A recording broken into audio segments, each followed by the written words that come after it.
ನಮಸ್ಕಾರ ಸ್ನೇಹಿತರೆ, ನಾನು ನಾಗೇಶ್ ಮಾತನಾಡ್ತಾ ಇದ್ದೀನಿ ಮೆಕ್ಯಾನಿಕ್ ಮಿತ್ರ ವೆಲ್ಫೇರ್ ಅಸೋಸಿಯೇಷನ್ನಿಂದ. ಸ್ನೇಹಿತರೆ, ಮುಂದಿನ ತಿಂಗಳು ಆಗಸ್ಟ್ 13ನೇ ತಾರೀಕು ಮೆಕ್ಯಾನಿಕ್ ಮೀಟ್ 2024 ಅನ್ನುವಂಥ ಒಂದು ಕಾರ್ಯಕ್ರಮವನ್ನು ಅಸೋಸಿಯೇಷನ್ ಮುಖಾಂತರ ಹಮ್ಮಿಕೊಳ್ಳಲಾಗಿದೆ. ತಾವೆಲ್ಲರೂ ಕಾರ್ಯಕ್ರಮದಲ್ಲಿ ಭಾಗವಹಿಸಿ ಕಾರ್ಯಕ್ರಮವನ್ನು ವಿಜೃಂಭಣೆಯಿಂದ ನಡೆಸ್ಕೊಡ್ಬೇಕಂತ ಕೇಳ್ಕೊತೀವಿ ಅಸೋಸಿಯೇಷನ್ ಮುಖಾಂತರ. ಈ ಹಿಂದೆಯೂ 2023ರಲ್ಲಿ ಕಾರ್ಯಕ್ರಮ ನಡೆದಿತ್ತು. ಆ ಸಂದರ್ಭದಲ್ಲೂ ನೀವೆಲ್ಲರೂ ಬಂದಿದ್ದರು ಮತ್ತು ತುಂಬ ಸಹಕಾರ ಕೊಟ್ರಿ. ಸೊ ಬಹಳಷ್ಟು ವಿಚಾರಗಳನ್ನು ಆ ಟೈಮಲ್ಲಿ ವಿನಿಮಯ ಮಾಡ್ಕೊಂಡ್ವಿ ಅಥವಾ ಶೇರ್ ಮಾಡ್ಕೊಂಡ್ವಿ. ಈ ಕಾರ್ಯಕ್ರಮದ ಮೂಲ ಉದ್ದೇಶ ಏನು ಅಂತಂದರೆ, ನಾವು ದಿನನಿತ್ಯ ಉಪಯೋಗಿಸುವಂಥ ಸ್ಪೇರ್ ಪಾರ್ಟ್ಸ್ ಆಗ್ಬೋದು, ಆಯಿಲ್ಸ್, ಲೂಬ್ರಿಕೆಂಟ್ಸ್ ಆಗ್ಬೋದು, ಮತ್ತು ಟೂಲ್ಸ್ಗೆ ಸಂಬಂಧಪಟ್ಟಂಥವ್ರು ಆಗ್ಬೋದು, ಇವರೆಲ್ಲರೂ ಈ ಕಾರ್ಯಕ್ರಮದಲ್ಲಿ ಭಾಗವಹಿಸ್ತಾ ಇದ್ದಾರೆ. ನಮ್ಮೆಲ್ಲರಿಗೂ ದಿನನಿತ್ಯ ಬೇಕಾಗುವಂಥ ಈ ಯಾವುದು ಸ್ಪೇರ್ಸ್ ಆಗ್ಬೋದು, ಸೊ ಇವೆಲ್ಲವೂ. ಸೊ ಇದಕ್ಕೆ ಸಂಬಂಧಪಟ್ಟಂತೆ ನಿಮಗೆ ಏನಾದರೂ ವಿಚಾರ ಮ್ಯಾನುಫ್ಯಾಕ್ಚರರ್ಸ್ ಹತ್ರ ಆಗ್ಬೋದು, ಅಥವಾ ಡಿಸ್ಟ್ರಿಬ್ಯೂಟರ್ಸ್ ಹತ್ರ ಆಗ್ಬೋದು, ಅಥವಾ ರಿಟೇಲರ್ಸ್ ಹತ್ರ ಆಗ್ಬೋದು, ನಿಮಗೇನಾದರೂ ಎಲ್ಲೋ ಒಂದು ಕಡೆ ಸ್ಪೇರ್ ಸಿಗ್ತಿಲ್ಲ ಅಥವಾ ಈ ಕಾಂಪೊನೆಂಟ್ ಸರಿ ಇಲ್ಲ, ಈ ಥರದ್ದು ಕೆಲವು ವಿಚಾರಗಳಿದ್ದಲ್ಲಿ ನೀವು ಅವರೊಟ್ಟಿಗೆ ಆ ವಿಚಾರಗಳನ್ನು ಶೇರ್ ಮಾಡಿಕೊಳ್ಳಲಿಕ್ಕೆ ಅಥವಾ ಒಂದು ಕಂಪ್ಲೇಂಟ್ ಆಗ್ಬೋದು, ಒಂದು ಒಳ್ಳೆಯ ವಿಚಾರ ಆಗ್ಬೋದು, ಅವ್ರ ಜೊತೆಯಲ್ಲಿ ಶೇರ್ ಮಾಡಿಕೊಳ್ಳಲಿಕ್ಕೆ ಒಂದು ಅವಕಾಶ ಇರುತ್ತೆ. ದಯವಿಟ್ಟು ಎಲ್ಲರೂ ಭಾಗವಹಿಸಿ ಕಾರ್ಯಕ್ರಮವನ್ನು ಯಶಸ್ವಿಯಾಗಿ ನಡೆಸ್ಕೊಡ್ಬೇಕಂತ ಕೇಳ್ಕೊತೀವಿ. ಇದು ನಮ್ಮ ಮೆಕ್ಯಾನಿಕ್ ಸಮೂಹಕ್ಕೆ ಒಂದು ಹಬ್ಬ ಇದ್ದ ಹಾಗೆ. ನಾನು ಈ ಹಿಂದೆ ಹೇಳಿದ್ದೆ ಮತ್ತು ಅದನ್ನೇ ರಿಪೀಟ್ ಮಾಡ್ತಾ ಇದ್ದೀನಿ. ಸೊ ಅದೊಂದು ಪ್ರಮುಖ ವಿಚಾರ. ಆದರೆ ಮತ್ತು ಸ್ಟೇಜ್ ಕಾರ್ಯಕ್ರಮ ಅಂತ ಹೇಳ್ತೀವಿ, ಆಡಿಟೋರಿಯಮ್ಮಲ್ಲಿ ನಡೆಯುವಂಥ ಕಾರ್ಯಕ್ರಮ ಅಂತಂದರೆ, ಅಲ್ಲೇನು ಕಾರ್ಯಕ್ರಮ ಪ್ರಾರಂಭ ಆಗುತ್ತೆ, ಮುಖ್ಯ ಅತಿಥಿಗಳು ಕೆಲವರು ಬರ್ತಾರೆ, ಸ್ವಲ್ಪ ಗಣ್ಯ ವ್ಯಕ್ತಿಗಳು ಬಂದಿರ್ತಾರೆ, ಮತ್ತು ಬೇರೆ ಬೇರೆ ರಾಜ್ಯಗಳಿಂದ ಅಸೋಸಿಯೇಷನ್ ಲೀಡರ್ಸ್ ಸಹ ಬಂದಿರ್ತಾರೆ. ಅವರೊಟ್ಟಿಗೆ ನಮ್ಮ ವಿಚಾರಗಳನ್ನು ಹಂಚ್ಕೊಳ್ಳೋಂಥ ವಿಚಾರಗಳು ಇದ್ದೇ ಇರುತ್ತೆ. ಅದರ ಜೊತೆಗೆ ಒಂದು ಇನ್ಶೂರೆನ್ಸ್ ಬಗ್ಗೆ ಮಾಹಿತಿ ಕೊಡುವಂಥದ್ದು, ಒಂದು ಅವೇರ್ನೆಸ್ ಕೊಡುವಂಥದ್ದೊಂದು ಕಾರ್ಯಕ್ರಮ ಇರುತ್ತೆ. ಅದೇ ರೀತಿಯಲ್ಲಿ ಪರ್ಸ್ನಾಲಿಟಿ ಡೆವಲಪ್ಮೆಂಟ್ ಪ್ರೋಗ್ರಾಮ್, ಅರ್ಥಾತ್ ವ್ಯಕ್ತಿ ವಿಕಸನ ಕಾರ್ಯಕ್ರಮ. ಈ ಕಾರ್ಯಕ್ರಮವನ್ನು ನಡೆಸ್ಕೊಡ್ಲಿಕ್ಕೆ ಒಬ್ಬರು ಪ್ರಮುಖ ವ್ಯಕ್ತಿ ಬರ್ತಿದ್ದಾರೆ. ಸೊ ಅದು ಏನಪ್ಪ ಮೂಲ ಉದ್ದೇಶ ಅಂತಂದರೆ, ಒಬ್ಬ ವ್ಯಕ್ತಿ ಹೇಗಿರಬೇಕು, ಅವನ ಜೀವನವನ್ನು ಸುಸೂತ್ರವಾಗಿ ನಡೆಸ್ಕೊಳ್ಬೇಕಾದ್ರೆ ಅವನಿಗೆ ಯಾವ ಪದ್ಧತಿಗಳನ್ನು ಅಳವಡಿಸ್ಕೊಳ್ಬೇಕು, ಫೈನಾನ್ಷಿಯಲ್ ಮ್ಯಾನೇಜ್ಮೆಂಟು ಅಂದರೆ ಹಣಕಾಸಿನ ಒಂದು ಭದ್ರತೆಗಳನ್ನು ಹೇಗೆ ಮಾಡ್ಕೊಳ್ಬೇಕು ಫ್ಯೂಚರ್ಗೆ ಅನ್ನುವಂಥ ವಿಚಾರಗಳನ್ನು ನಮ್ಮ ಜೊತೆಯಲ್ಲಿ ಹಂಚ್ಕೊಳ್ಳಿಕ್ಕೆ ಒಬ್ಬರು ಬರ್ತಿದ್ದಾರೆ.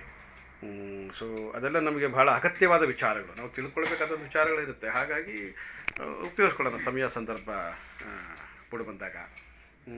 ಇದೆಲ್ಲದರ ಜೊತೆಗೆ ಕಂಪನಿಗಳವ್ರಿಗೂ ಭಾಳ ವಿಶೇಷ ಆಸಕ್ತಿಯಿಂದ ಈ ಒಂದು ಕಾರ್ಯಕ್ರಮದಲ್ಲಿ ಭಾಗವಹಿಸ್ತಾ ಇದ್ದಾರೆ. ನಾವು ಹೆಚ್ಚು ಜನ ಈ ಸಂದರ್ಭದಲ್ಲಿ ಭಾಗವಹಿಸಿದಾಗ ಅವರು ಸಹ ಸಂತೋಷ ಪಡ್ತಾರೆ. ಅಂತಂದರೆ ಅವ್ರಿಗೊಂದು ಮಾರ್ಕೆಟಿಂಗ್ ಆಗ್ತದೆ, ನಮಗೂ ಕೆಲವು ಮಾಹಿತಿಗಳು ಗೊತ್ತಾಗ್ತದೆ.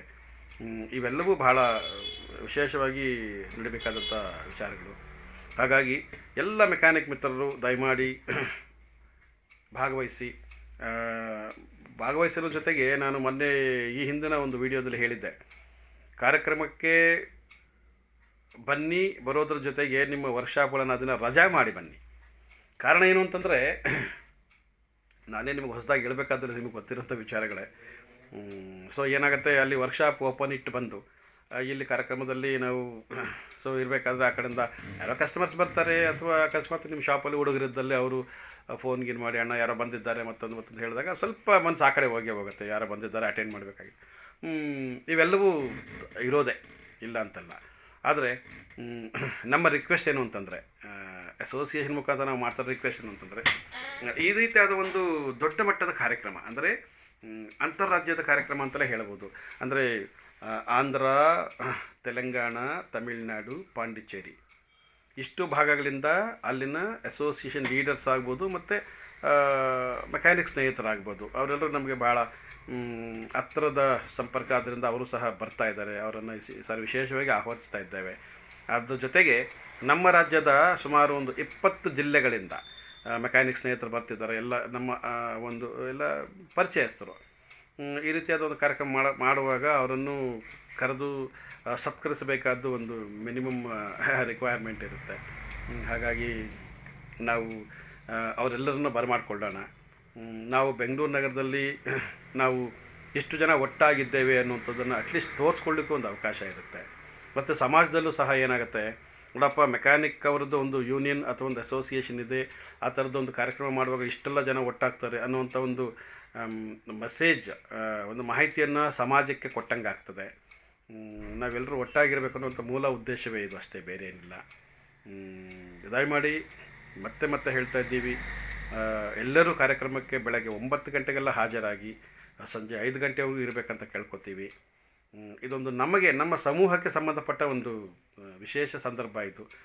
ಎಲ್ಲರೂ ಇದರಲ್ಲಿ ಸಂತೋಷದಿಂದ ಭಾಗವಹಿಸಿ ಸಹಕರಿಸಬೇಕು ಅಂತ ಕೇಳ್ಕೊತೀವಿ. Once again thank you. Miss ಮಾಡದೆ ಎಲ್ಲರೂ ಬನ್ನಿ. Thank you. ನಮಸ್ಕಾರ.